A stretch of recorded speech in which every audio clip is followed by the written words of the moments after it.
Hey, what's going on, everyone? Well, first and foremost, I want to thank you for having me on your show, man. I've seen a lot of your videos, and I think you have some great contents, man. My name is Chino. I'm from Toonerville, from the Northeast area of Los Angeles. So, okay, before we get into all the juicy stuff, I think I want to take it back to your roots a little bit. So, where were you exactly born? I was actually born in Korea, and Oh, I okay. came here around the age of 4 So, at 4 or 5, what state did you land in? in LA. What middle school, what high school did you go to, if you don't mind me asking? I've actually been to a lot of schools, man. I started off the MacArthur Park area. Hmm.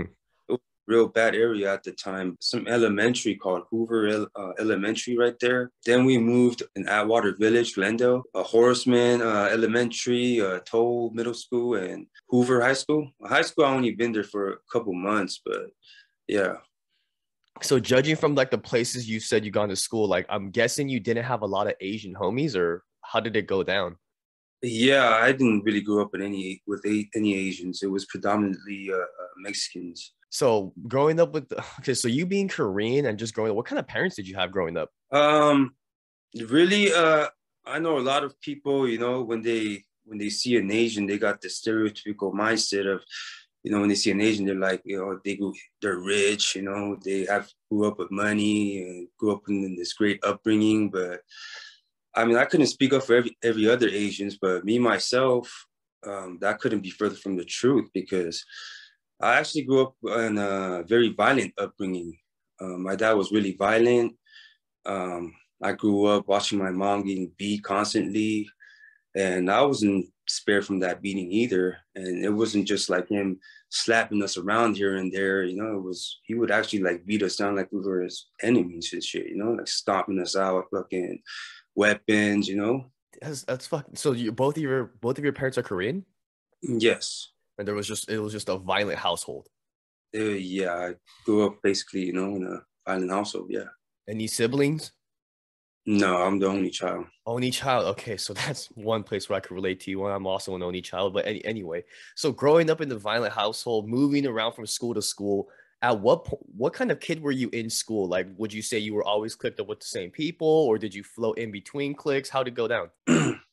Well, when I landed in the Atwater Village in the Northeast area, that's when I grew up with most of my homeboys. But yeah, Okay. you could say I was a troubled kid. I got into a lot of trouble during the middle school, even in elementary. So at what age would you say you started to like really get into like maybe your first juvenile cases? What age were you then? I, um, I think I was like 15 or 16 at the time when I first 15. got. What kind of which juvie did you hit? Like Silmar or something? I first went to Central Juvenile Hall. Okay. That's where they take you in my neighborhood. But Silmar, I hit Silmar before, but that's because back then they would take you to Silmar Juvenile Hall first before you hit camps. Okay. So by the time you were hitting the juvenile halls, were you already affiliated? Yeah, yeah. Okay. So what age did you get linked up with Toonerville? How did that happen?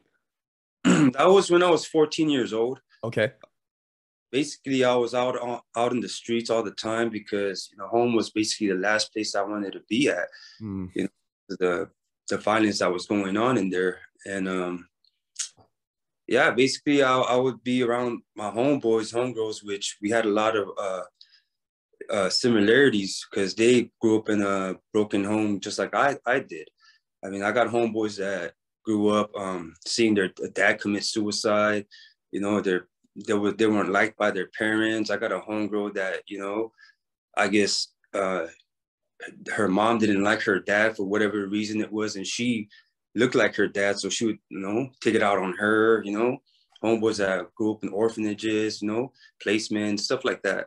So you would consider yourself a Sureno, or Yeah, that's so you're a Sureno. When you're running the homie car in like state or like prison or whatever. I've never been to prison, but I know that they run a pretty tight program. So right. like, how was it for you? Like, I mean, you just being Asian or you being Korean, did you have to be a little bit crazier to prove yourself, or how was it for you, like growing up? Yeah, I mean, I guess you could say that, but it wasn't because of like my homeboys telling me that I got to do this extra shit because I'm not Mexican or anything like that. It Right, was right. more of me feeling like I had something to prove. like I wanted to show these guys that not only am I downer or crazy as Mexican, but I'm even crazier, and Hmm. that I'm a force to be reckoned with. Right, right. So I mean, you just being Asian, you felt like you needed to take that extra step. Yeah, yeah, Okay, I think you mentioned before, but you're the first Asian from your gang, right? From yes, Tuna. So that's like, and you said they date all the way back to the 30s. yeah. We go all the way back to the 30s. Yeah, So they started it in 1930. That's a really long time. yeah. I mean, I don't know if they maybe had Asians back then because I don't. There ain't no history book that's written down on my hood right Right, now right. from hearsays, you know. Yeah. But from far as I know, yeah, I'm like the only Asian. I mean, the first. I'm assuming you've been to LA County Jail. You've done the state time. I've seen the pictures. It seems like you were in prison a couple of times, or am I wrong? Yeah, I did. I was there a few times. Yeah. So how was it for you? Like, did you have to make some adjustments, or did you already know what to expect before you got there? Yeah, I basically knew what to expect. I was, growing up with my homeboys, we were basically conditioned to, we know we're gonna end up there sooner or later. And the thing was back then, in the '90s is when I started doing time, going to '99. That's when I turned 18, and Hmm. that's when I was first facing life. And Oh shit. so I was in the county for quite a while fighting that case, and at that time is when the agents had the green light. Not only did I felt that I had something to prove to my neighborhood, but to the Southside car also. The crazy part about it is I ended up in a module that was right next to the Asians, and I know they wanted to get my ass because for the fact that I was a Southsider, and I was about the only Southsider Asian that was walking the mainline at the time. Damn. So about that Asian module green light, there's a bunch of people in my comments that think that that never really was a thing. Can you just like break down what it was and why there was a green light, or do you not want to touch on that? I don't know the exact reason why they had the green light, but Mhm. yeah, it was a real thing, man. It was a real. Yeah, it didn't follow on to the state, or Mm. I even heard that that didn't go on in other counties, but I Okay. know for sure in LA County, they did have the green light Right. and they own module. And as soon as, if the South Side ever got into contact with them, it was just on site with them. Damn. Okay. So that was while you were in jail. This was going down. Yeah. Yeah. Man, so the tension must have been. So did you end up in Wayside at some point? Yeah, I ended up in Wayside. Yeah, I was all over the place because I was there for about good over a year fighting that case. So yeah, I was Okay. So you said you were fighting life? yeah. Do you want to Fighting. maybe get into that a little bit, or what happened? Yeah, sure. It was a carjacking, assault with a deadly weapon, discharging a firearm, high speed chase. I mean, all kinds of cases and shit. It was we were at a party that night. It was a neighborhood party. There was a lot of us. There was about like maybe 60, 70 of us at a house party. And think about me and four of my homeboys decided to go out and go on a mission. So we got into the car. We're driving around, and one of my homeboys spoke up saying, "Such and such, I seen such and such kick it in front of Jack in the Box a lot lately." Mm. So we're patrolling that area, and sure enough, we see these four guys kicking in front of Jack in the Box, in front of their car, smoking a cigarette. So we drove up right next to them, got out the car, did what we had to do, even took their cars. And later on that night, there was a high speed chase that took place, and I got away. But another downside of being only Asian from Toonerville is that I stuck out like a sore thumb. You know, Yeah. all these guys had to do was say it was a fucking Asian guy. He said he was from Toonerville because I mean these four gangsters, supposed gangsters, were fucking all snitching on me. That's all it took. The police knew exactly who to look for. So the next day, there was a warrant out for my arrest. They got me. They got my crimies, and yeah, we started fighting that case. And about maybe like 4 or 5 months into fighting this case, we ended up getting a piece of paperwork, a confidential paperwork, where we shouldn't have got. I'm not gonna let you know how we got it, but basically we had all their information. We had their fucking where they lived. their address, phone numbers, where they worked, everything. So when I was in Wayside in the dorm living, I ran up this dude that was in the same neighborhood as those guys that were snitching on me. Mm-hmm. I showed him the paperwork. I told him, hey, you know what? You need to talk to your people. You know, they're coming to court on me and shit. This dude ended up talking to him. He ended up talking to one of their dads, actually. And I guess one of the dads is corrupted also from a gang or wherever the fuck he was from. So he's saying, yeah, you know what? My sons are not going to be snitching no more. I want that guy myself, basically threatening my life now. So maybe 2 months later, their dad ended up getting shot up, ended up in the hospital. So automatically, these guys got scared and came to court, changed their stories up, and that's how I beat the case. Damn, that sounds intense. Yeah. No, I mean, it was some 90s shit, you know. it wasn't what? It was some 90s shit, you know. It was stuff like that was pretty typical, you know. Really? Yeah, see, I don't, this is before my time, really. I was born in 96, so I kind of just I wasn't even in LA at the time. So you were deep within the politics, going to jail, catching these cases, beating these cases in the 90s, which is a completely different time than now, obviously. Yeah, it was pretty active back then. Yes. So how did you, after being released or after you beat that case, were you still getting into trouble? Oh yeah, yeah. I wasn't Okay. done. What happened after you got out? After you got released, what was the After mindset? I was just even going even harder at the Damn. time. At that time, my neighborhood was really sold up at that time. What do you mean? We basically, there was a lot of homeboys that were out. Uh-huh. That time, we basically had it real fucking tight. We had more guns than ever. And, you know, it was just, yeah, it was a very crazy time. And Okay. So you guys were pretty active. yeah, yeah, Okay. we're really, my What would you, neighborhood, what was that? my neighborhood was pretty known. How did you escape the lifestyle? What made you want to change? At what point? Pretty much after my mom passed away. But I mean, even after that, I was still getting into troubles here and there. I got tired of it, you know. And after my mom passed away, I didn't have no immediate family anymore. So every time I would get out of prison or jail, I would be homeless. I would have to start from the very, very bottom. And I just got tired of that shit. And by this time, I was like going into my 30s already. And a lot of my homeboys got washed up. You know, I've seen dozens of my homeboys get buried. And you know, there's a point in time when you get kind of tired of stuff like that, you know. Yeah, I would imagine so. God damn. So your mother passed away. How old were you when she passed? I was 26. 26 years old. Okay. Do you mind me asking what she passed from or? She had a heart failure. Oh, okay. Okay. Yeah, And it was your dad, I'm sorry, what was that?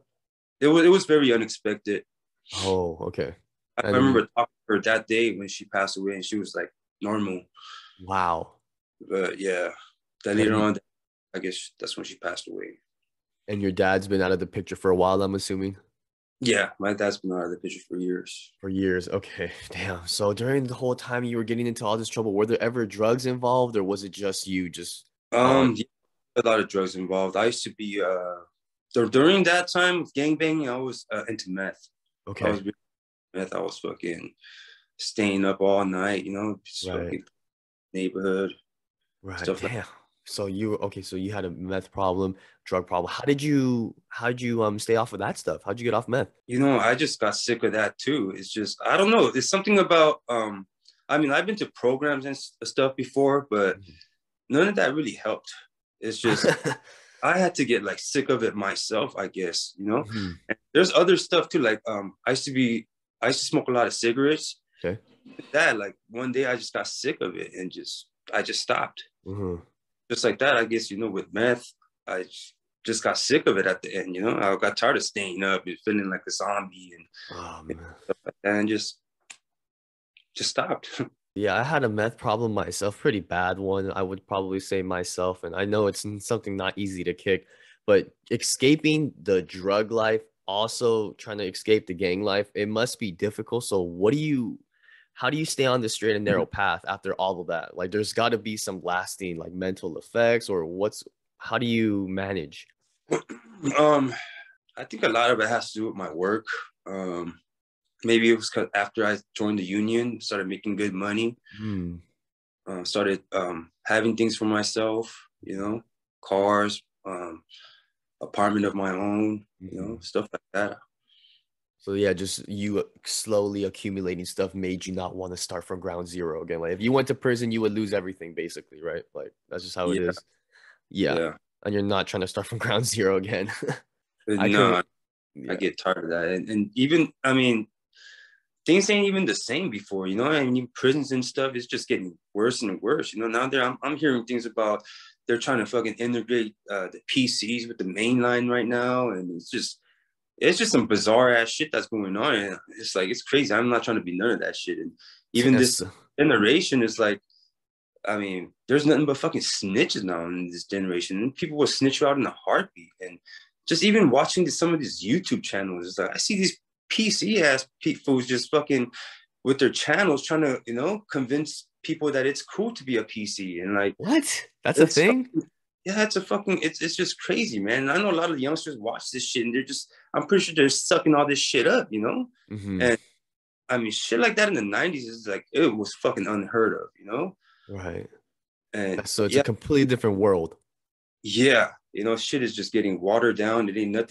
There's no kind of loyalty, no kind of respect, none of that shit anymore. I mean, even being from a gang before, I mean, yeah, I learned a lot of bad deeds from there, but I also learned a lot of respect too. My homeboys showed me how to respect, Mhm. to look at a man into their eyes when they were fucking talking, when we would be kicking in our neighborhood, we would respect our elders, we respect Mhm. our ladies, children, even when we're gangbanging, we'll see an enemy.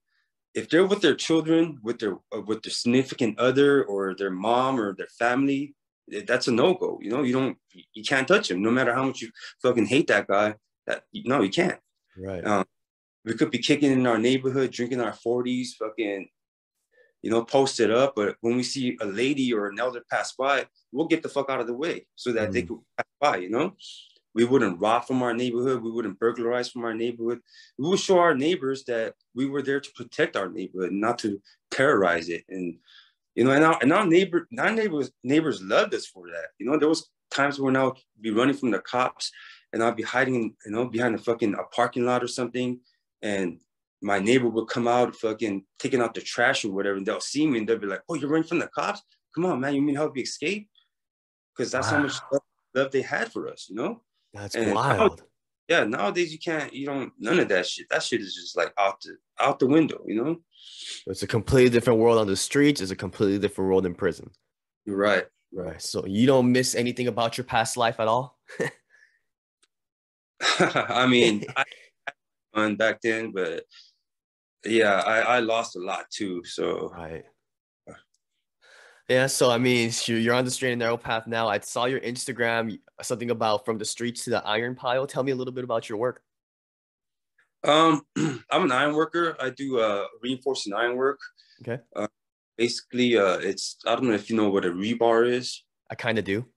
It's basically like when you see parking structures, bridges, high rise buildings, anything with a concrete. Inside of the concrete, there's rebars in there, metal bars. Mm, So that's what I do. It's basically a hard labor, but you know, okay. But good money, so you're in the union. yeah, yeah. I mean, being an ex-felon, it's hard to kind of just skate on, but it's a blessing for you to be able to make some good money. It's also a blessing to see you with a good head on your shoulders. I mean, you're out here, you're not in prison, and like you said, you have stuff for yourself. Is there anything that you would want to tell the subscribers or any lesson that you would want to pass on that you've learned throughout all the years that you were doing your thing? I mean, just that, man. Just the things ain't the same anymore. It just game banging itself is just watered down. Everyone's busted. Everyone's dead. And these laws, it's just getting crazier. They're just trying to lock everybody up, and even prison itself is just getting watered down. It ain't no loyalty or anything. No respect or none of that anymore. So it's just it's not even worth it, man. It's not even worth it no more. It ain't even worth it. Just leave it alone. Just leave it alone, man. Before we end the interview, I just want to talk to you about some just other unrelated topics. Like growing up, did you ever have Korean food or do you eat Korean food to this day? Um, yeah, not too much. I like Korean barbecue, like bulgogi. Uh, Uh-huh. I don't really like a lot of the other one stuff, you know. But yeah, Okay, as far so as I'll fuck that up. so what do you eat? Like, what do you eat now to this day? Like, you cook for yourself, or what kind of food do you like? uh, just anything actually. You know, I just cook whatever the hell I can cook. You know, I have time to really cook. I eat out most of the time, so most of the times I eat like fast food and stuff. Okay, busy man, working man. You just gotta eat what you can. But yeah, you know, I mean, I get really tired coming home from work and shit. I'm not trying to cook or anything like that. You know. I feel it. I feel it. But hey, brother, it was an amazing time talking to you. I'm really glad we got to do this. I saw you on Body Young's channel, and there was no way I couldn't have you on mine because just your story is actually insane. And I'm really happy that you took the time out to do this interview with me. Just wanted to give you a thank you again. Hey, thank you, brother, for having me on your show, man. Of course, I brother. appreciate Of course. Of course. If there's ever a part two, maybe we could talk about, future topics. Maybe if something comes up, I could have you back on if you're down. Yes, sir.